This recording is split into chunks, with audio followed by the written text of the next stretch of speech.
तो उसमें pronoun chapter में हमने पहले बेसिक फंडामेंटल्स उसकी क्लियर की। उसके बाद में first of all we need to know the definition of the word, right? तो डेफिनेशन हमने क्लियर की। उसके बाद में कुछ एग्जांपल्स देखे और then we discuss the first type of pronoun, that was personal pronoun. हमें समझ में आया, हमने नोट किया था। उसके बाद हमने देखा दूसरा कौन सा, रिफ्लेक्सिव प्रोनाउन, और तीसरा डिस्ट्रीब्यूटिव प्रोनाउन। चलो हो गई। Focus on the words, what the word exactly is saying. Demonstrative, demonstrate करना। डेमोंस्ट्रेट करना मतलब क्या होता है? किसी चीज को प्रदर्शित करना, किसी चीज को दिखाना, to indicate something, to show something. So today we are going to discuss demonstrative pronoun. What is demonstrative pronoun? First of all, we need to know the demonstrative pronoun exactly. These are the four words: this, that, these, and those. These four words are called demonstrative pronoun. ये चार शब्द है हमारे पास, this, that, these, those. ये demonstrative pronoun क्या है? जैसे for example मैं आपसे कहूँ this is a podium. ये एक podium है। तो right now I'm just going to indicate this thing, this object.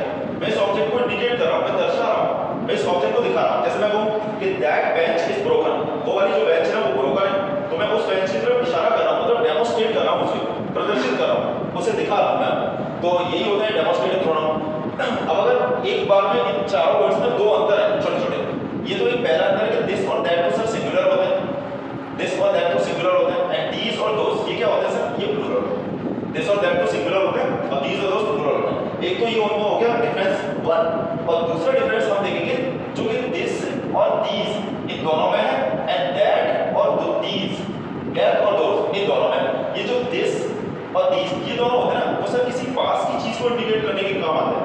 जैसे मैं कहूँ, जैसे फॉर एग्जांपल मैं कहूँ दिस से मैं इंडिकेट करूँगा पास की किसी सिंगुलर चीज को। जैसे मैं कहूँ दिस बेंच इज न्यू, लेकिन मान लीजिए वही बेंच अगर दूर है मुझसे तो मैं दिस नहीं कहूँगा, फिर मैं कहूँगा दैट बेंच, दैट बेंच। अगर पास की कोई प्लूरल चीज है, जैसे मैं कहूँगा these students are Vidyalaya। मान लीजिए कुछ स्टूडेंट्स हैं, some of the students who are standing far from me, जो मुझसे दूर बैठे हैं, तो मैं क्या बोलूँ those students are studious। ऐसे मुझे बोलना पड़ेगा। तो ये होते हैं सर नियर अबाउट, किसी नियर अबाउट ऑब्जेक्ट को इंडिकेट करने के लिए, ठीक है। और ये जो दैट और दोज होते हैं ना, ये होते हैं सर किसी फार अवे ऑब्जेक्ट को, फार अवे, फार का मतलब होता है दूर, तो फार अवे ऑब्जेक्ट को इंडिकेट करने के काम आते हैं सर दैट और दोज। अब मैं छोटे-छोटे दो चार एग्जांपल, जैसे आपको एग्जाम में मान लीजिए ऐसा नहीं लिखा मिलेगा, जैसे this book, this is my pen, ये सिंपली मिला आपको कि दिस, ये सिंगुलर मतलब मैं किसी पास की चीज को इंडिकेट कर रहा हूं, है ना। दिस इज माय बुक, और दूसरे में मैं लिख दिया कहीं पर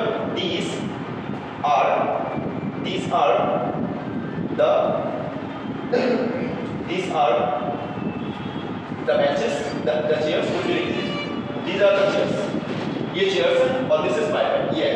तो यहाँ से हम क्या दिखा रहे हैं? दिस से हम इंडिकेट कर रहे हैं बेड को, और दीस से हम इंडिकेट कर रहे हैं चेयर्स को। आप देख पा रहे हैं कि दिस कैसा सिंगुलर है और दीस कैसे प्लूरल है। तो ये तो हुआ इनमें एक बेसिक इंट्रोडक्शन पार्ट। लेकिन एग्जाम में कैसे पूछा जाएगा?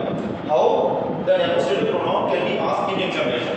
एग्जाम में कैसे पूछा जाता है? ये कैसे नहीं पूछा जाता? ये तो बेसिक पार्ट है ना। If you wish to know down then you, ये बेसिक पार्ट। दो इनमें डिफरेंस है, दिस दैट सिंगुलर होता है, दीस दोस प्लूरल होता है पहला, और दूसरा दिस और दीस से पास की चीजों को दिखाते हैं, दैट और दोस से दूर की चीजों को। एग्जाम्स में कैसे पूछा? ये बेसिक इंफॉर्मेशन हमारे पास है, so it was the basic.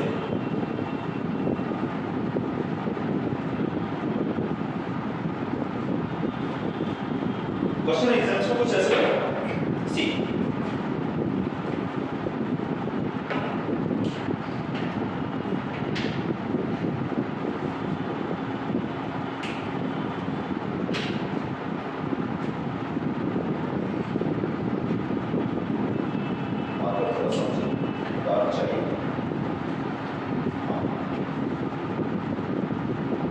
आप साथ में नहीं चला सकते हैं, साथ में कर सकते हैं।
Here are some basic questions. Note them down.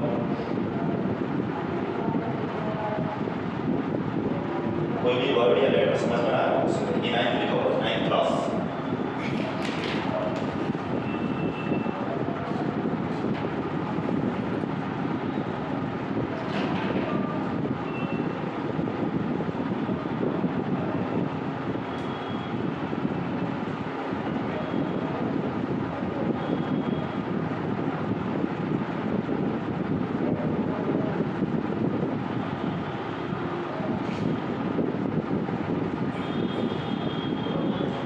Medium कौन सा डालता है Hindi English English one okay देखिए so there are 4 sentences that you can change and first of all we need to know the meanings of these sentences given sentence right the air of Delhi is more polluted than Mumbai Delhi की हवा ज्यादा pollute है ज्यादा प्रदूषण है कहां से मुंबई से the furniture in Gwalior is cheaper than Delhi Gwalior में जो फर्नीचर है ना फर्नीचर की जो क्वालिटी है ग्वालियर में is cheaper than Delhi Delhi के कंपैरिजन में वो कैसा है चीपर है बहुत अच्छा नहीं है मतलब खराब the students of 9th class are more intelligent than 10th class 9th class के जो इंटेलिजेंट है 9th क्लास के जो स्टूडेंट्स हैं वो 10th क्लास के स्टूडेंट्स से ज्यादा इंटेलिजेंट है the stories of the Ramayana are more interesting than the Mahabharata Ramayana की जो कहानियां हैं वो महाभारत की कहानियों से ज्यादा दिलचस्प है इंटरेस्टिंग अब देखिए ये बिल्कुल वैसा है अगर मैं आपको दिखाऊं ना तो इनको बोलते हैं sir out of class comparison out of class comparison समझते हैं मतलब बेतुकी तुलना देखिए कंपैरिजन सेम चीजों में होगा हमेशा कंपैरिजन हमेशा सेम चीजों में होगा ऐसा नहीं है क्या बोर्ड के शेप का कंपैरिजन पोडियम की हाइट से गलत ऐसा कभी नहीं हो पाएगा अगर ये बोर्ड का शेप है ना जैसे कौन सी शेप है ये रेक्टेंगुलर शेप में तो पोडियम का भी शेप होना चाहिए अगर पोडियम की हाइट है तो बोर्ड की भी क्या होनी चाहिए हाइट होनी चाहिए हाइट का कंपैरिजन हाइट से होगा शेप का शेप से होगा साइज का साइज से होगा कॉस्ट का कॉस्ट से होगा कलर का कलर से होगा तो इनको बोलते हैं आउट ऑफ क्लास कंपैरिजन के क्वेश्चंस एग्जाम्स में ये आप एसएससी के लिए तैयारी करेंगे बैंकिंग एग्जाम्स के लिए तैयारी करेंगे ये वाले जो क्वेश्चंस है वो कॉमनली आपसे पूछे जाते हैं बहुत कॉमनली पूछे जाते हैं ये क्वेश्चंस अब इन क्वेश्चंस में जो है ना एक ही प्रॉब्लम है सब में और एक ही तरीके से सही हो जाएंगे एक आपको बना के दिखाएंगे बाकी के सब आप खुद से बना लेंगे आउट ऑफ क्लास का कंपैरिजन है जैसे बचपन के स्कूल के दिनों में हम लोग बोला करते थे कि दो फ्रेंड्स हैं अब वो हैंडराइटिंग लिख रहे हैं हैंडराइटिंग चेक करें किसकी बढ़िया तो बोलते थे ना एक दूसरे से कि देखो मेरी हैंडराइटिंग तुमसे अच्छी है कैन दिस पॉसिबल क्या ये पॉसिबल है मेरी हैंडराइटिंग आपसे अच्छी हो सकती है let's just take another example मान लीजिए मैंने एक फोन खरीदा ये मोबाइल फोन मैंने खरीदा एक आपने खरीदा अब मेरा फोन थोड़ा महंगा है आपका फोन थोड़ा कम का है थोड़े रुपए कम है उसमें तो क्या मैं ये बोल सकता हूँ मेरा फोन तुमसे कॉस्टली है बोल तो सकते हैं मेरा फोन तुमसे कॉस्टली है बट ये गलत हो गया ये सेंटेंस गलत है ग्रामेटिकली हिंदी में ही गलत है तो मैं इंग्लिश में भी गलत हो जाएगा मेरा फोन देखो समझे मेरा फोन आपसे कॉस्टली नहीं आपके फोन से कॉस्टली होगा and this has become an error ये गलती होगी जब हैंडराइटिंग चेक करो तो आपने जो लिखा है मैंने जो लिखा है आपकी हैंडराइटिंग मुझसे अच्छी है तो ये सेंटेंस गलत हो गया आपकी हैंडराइटिंग मेरी हैंडराइटिंग से अच्छी हो सकती है हैंडराइटिंग का कंपैरिजन हैंडराइटिंग से होगा कॉस्ट का कॉस्ट से होगा अभी जो मैंने आपको बोला फोन की जो कीमत है ना उसका कंपैरिजन फोन की कीमत से होगा मुझसे मैंने जो शर्ट खरीदी मैं कह रहा हूँ कि मेरी शर्ट ना आपसे एक्सपेंसिव है कैसे how can is this possible ये पॉसिबल ही नहीं मेरी शर्ट आपसे नहीं आपकी शर्ट से कॉस्टली या चीप हो सकती है सर अब जरा देखिए the air of Delhi is more polluted then Mumbai Delhi की हवा मुंबई से ज्यादा प्रदूषित है नहीं मुंबई की हवा से होनी चाहिए सर और ये इनको बोलते हैं सर आउट ऑफ क्लास के कंपैरिजन अब ये मोर पॉल्यूटेड यानी ऑपरेटेड डिग्री लगा रखी है इसका मतलब दो चीजों में आप कंपैरिजन कर रहे हो अब इधर ये दैट क्या है सर दैट कंजक्शन है और दैट के बाद इधर आपने सीधे डाल दिया मुंबई में बता दो दीजिए कि मुंबई की किस शहर से इधर तो आपने लिखा है कि एयर ऑफ दिल्ली जब इधर दिल्ली की हवा है तो उधर भी मुंबई की क्या चाहिए हवा चाहिए तब जाके होगा सेम क्लास में कंपैरिजन इधर आपने लिख दिया दिल्ली की हवा है उधर आपने पूरा मुंबई शहर रख दिया तो मुंबई में तो सब बिल्डिंग्स भी हैं मुंबई में तो बीच भी है समुद्र भी है किस चीज से तुलना कर रहे हो वो हवा लिखना पड़ेगा अब ये दैट के बाद में आपने डायरेक्ट मुंबई नहीं रख पाओगे ये गलत होगा यानी उधर दिल्ली की हवा है तो उधर भी क्या रखोगे दैन की बात इधर भी रखोगे द इसके दैन की बात that the air of Mumbai इतना पूरा लिखो अब जाके ग्रामेटिकल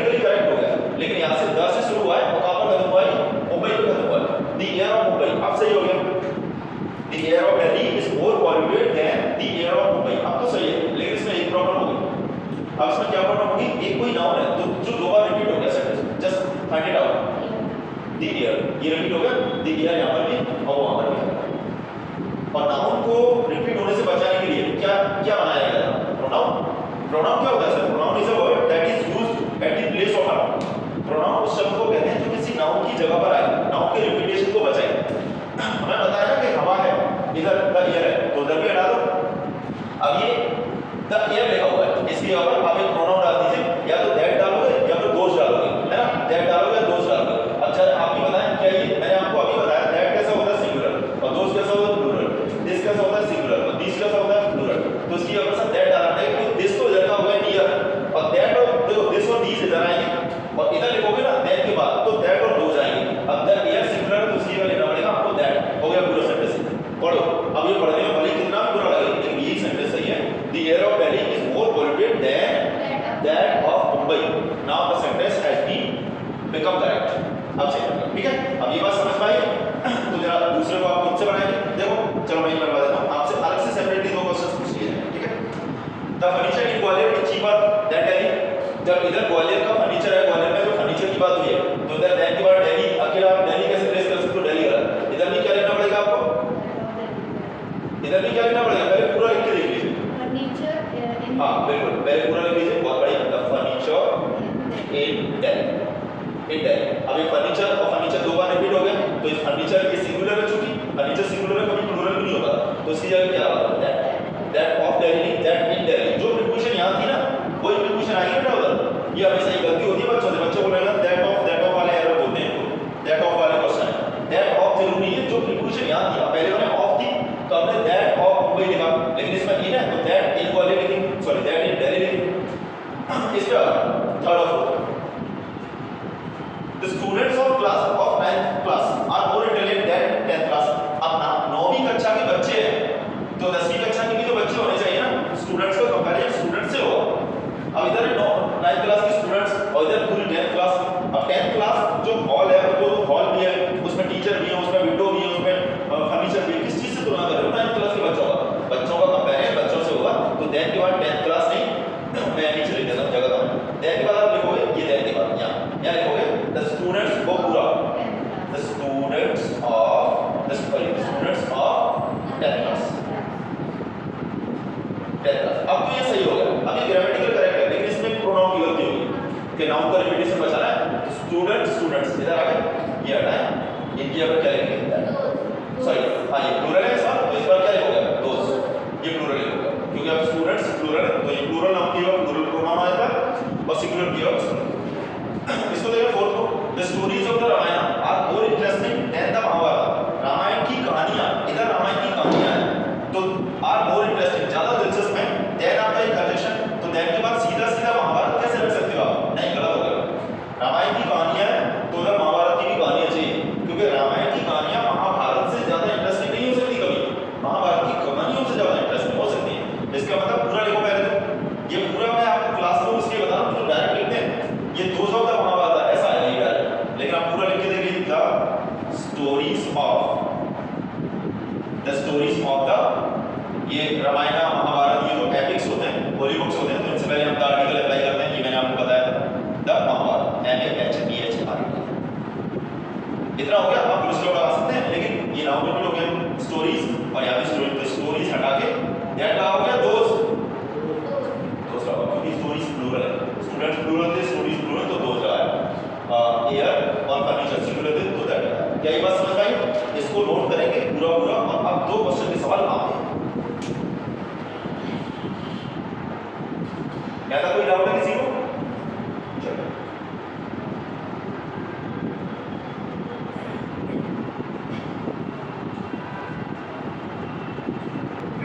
ऐसे बताया नहीं, नोट हुआ मैं आपका? चलिए नाउ अब मैं आपको दो क्वेश्चंस देने वाला हूं, आप उनके मुझे आंसर्स बताइए।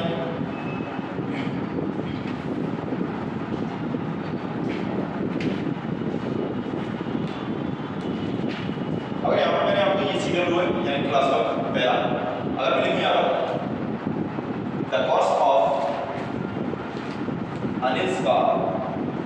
Anil's car is higher than Rohan.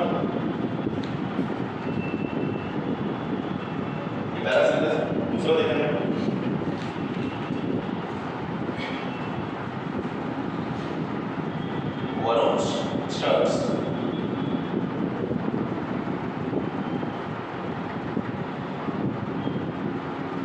Varun's shirt is costlier than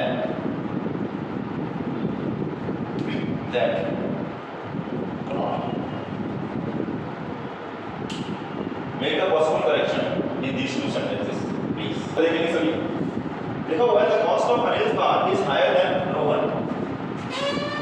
चलिए, the cost of Anil's car is higher than Rohan. Anil की कार की cost is higher than Rohan, है ना? ये cost नहीं यहाँ पर प्राइस होना चाहिए. cost से क्या करना? cost एक अलग बात है. इकोनॉमी में पढ़ा होगा इसमें. सर cost नहीं, कस्टमर को प्राइस से मतलब होता है, cost से नहीं. cost वो होता है जितनी पर वो चीज बनकर तैयार होती है. cost से हमें क्या करना? मान लीजिए ये मार्कर है, ये किसी कंपनी ने बनाया है ना?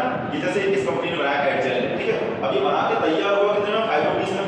अब मार्केट में ये सेल हुआ 20 रुपीस का. तो मतलब इसकी प्राइस से मतलब है. कॉस्ट तो कंपनी का खर्चा है. कंपनी ने इसमें लागत लगी, इसमें रॉ मटेरियल लगा, इसमें एम्प्लॉय की सैलरीज लगी, इसमें इलेक्ट्रिसिटी लगी, जो भी लगा, तो उनका खर्चा है.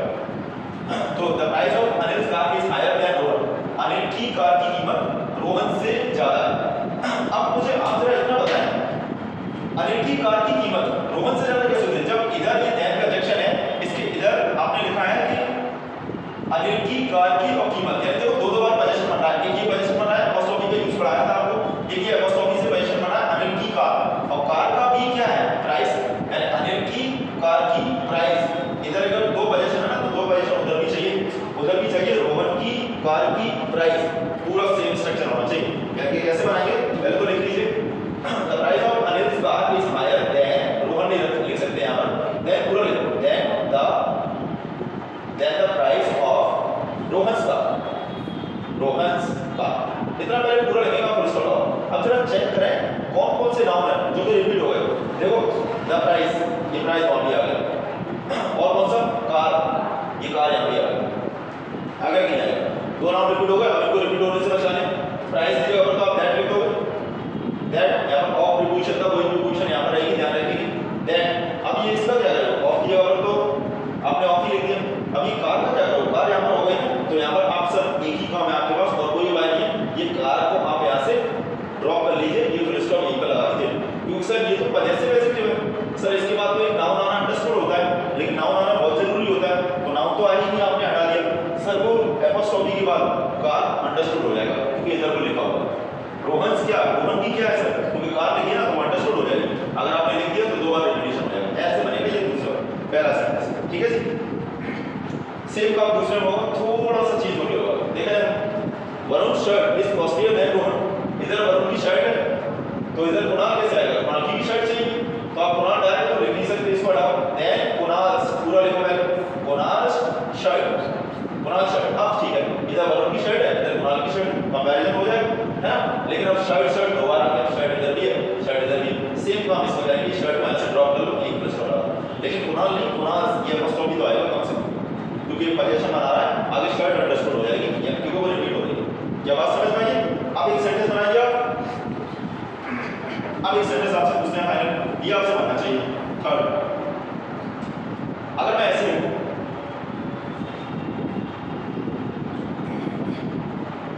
ये समझ में आएगा दोनों. अब अगर जरा इसको बना के, अगर मैं ऐसे लिखूं, the design of this building is more elegant than that building. Make it correct. इस सेंटेंस में गलती. ट्रांसलेशन आपको पता है, इस बिल्डिंग का जो डिजाइन है ना, वो उस बिल्डिंग के डिजाइन से क्या है? वो मोर एलिगेंट. एलिगेंट का मतलब बहुत ही शानदार, बहुत ही अच्छा, ज्यादा अच्छा है. करो इसको सही.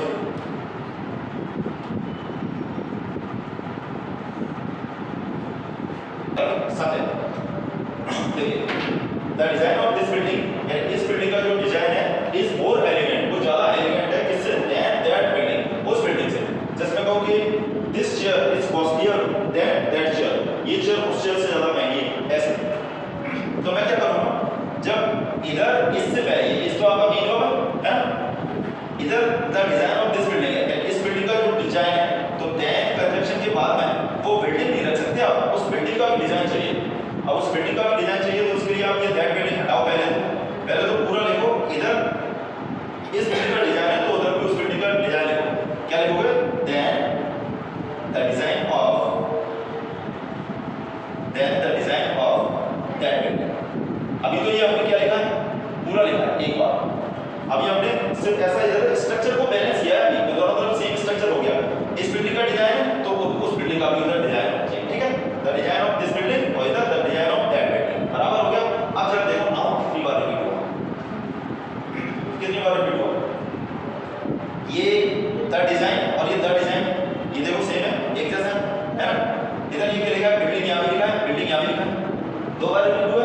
तो ये दो बार, ये तो द डिजाइन ऑफ है, उसकी अगर तो आप क्या कर लेते हैं? दैट यूज कर लेते हैं, आपको पहले से ही पता है दैट ऑफ।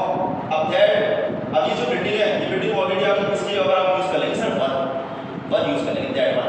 जैसे आप प्रोनाउन में बोलते हो ना कि दिस इज माय सीट, ये मेरी सीट है, और कौन कौन सी सीट्स हैं आपकी? Sir this one and that one also, ये वाली, वो वाली और वो वाली। तो ये वाली यानी उस वाली बिल्डिंग से, ऐसा सेंस हो जाएगा यहाँ पर। अब सेंटेंस देखो पढ़ने में कितना अटपटा लगेगा आपको, लेकिन ये ग्रामेटिकल सही है, ग्रामेटिकली सही है। The design of this building is more elegant than that of that one, ऐसा पढ़ा जाएगा। अभी भले टेढ़ा मेढ़ा लगे आपको, लेकिन ग्रामेटिकली यही सही है और कॉन्टेक्चुअली जस्टिफाइड है। बात समझ में आई है? नोट करिए जल्दी से। देखिए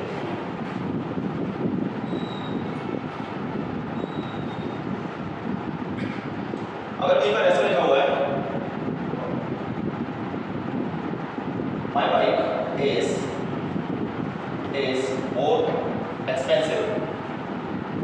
more expensive than your bike, मैंने तो ये लिखा है, ठीक है? और दूसरा ये सेंटेंस ऐसा हो लिखा है कि the doors of this house, आप साथ में नोट कर सकते हैं, the doors of this house are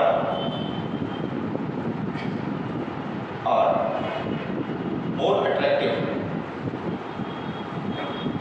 attractive than that house.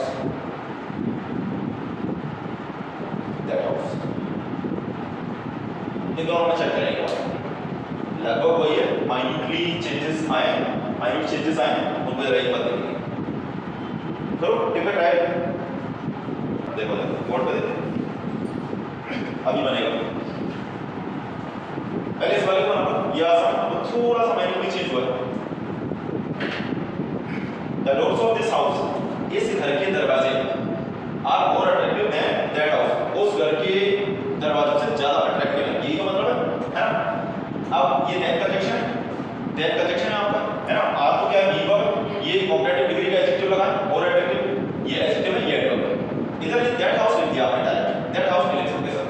इस घर के अगर दरवाजे हैं तो उस घर के भी दरवाजे चाहिए, और उस घर के भी दरवाजे चाहिए, तो दैट के बाद या ये दैट हाउस की और पहले लिखोगे, पूरा लिखो पहले, the doors of that house, ऐसा पूरा लिखो, the door of that house. अब जरा देख लो कहां नाम रिपीट हुआ है, सिंपल तो है, ये बिल्कुल वैसे ही तो अभी जस्ट बनाया हुआ, कोई अंतर नहीं। ये द डोर्स और डोर्स यहां भी आ गए, ये हाउस और हाउस यहां भी आ गया। इसका मतलब क्या है, डोर्स की होगा तो क्या दैट और दोस में से एक लिखोगे, house plural, sorry doors plural है तो दैट या दोस, आपने दोस ही लिखा था, आपने दैट लिखा था, तो ये दोस लिख दो, दोस ऑफ दैट, और हाउस सिंगुलर तो इसके ऊपर वन लिख दो। अगर ये हाउस प्लूरल होता तो ये वाला O N E S ones ये लिख देते, अभी तो सिंगुलर है हाउस, तो वन ही लिखो जैसे बिल्डिंग था अभी। और क्या, the doors of this house are more attractive than those of that one, ऐसा मानो। अब पढ़ने में अटपटा लग रहा है, लेकिन तो ये ग्रामर से जस्टिफाइड है, ठीक है? इसके बाद my bike is more expensive than your bike, अब इसमें तो साफ-साफ दिख रहा है मेरी बाइक तुम्हारी बाइक से ज्यादा एक्सपेंसिव है, ये तुलना तो सही हुई है, इधर मेरी बाइक है तो उधर भी तुम्हारी बाइक है, ठीक है? ये इज आपकी मीन वर्ब है, इस माय बाइक का योर बाइक से हो रहा है, देन कंपैरिजन करने के लिए कंजक्शन है, तो यहां तो कोई दिक्कत नहीं, कंपैरिजन तो सही हो रहा है, मेरी बाइक की तुलना तुम्हारी बाइक से हो रही है। लेकिन प्रॉब्लम क्या है सर कि एक नाउन है जो रिपीट हो गया, कौन सा? इधर बाइक लिखा, इधर भी बाइक लिखा, तो स्ट्रक्चर तो बैलेंस करने के लिए आप क्या करोगे, नाउन का रिपीटेशन हो गया सर, रिपीटेशन बचाना पड़ेगा।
बाद में अगले क्लॉज की वर्ब का सब्जेक्ट बन जाएगा। ठीक है जी, बात समझ में आई? चलिए, थैंक यू।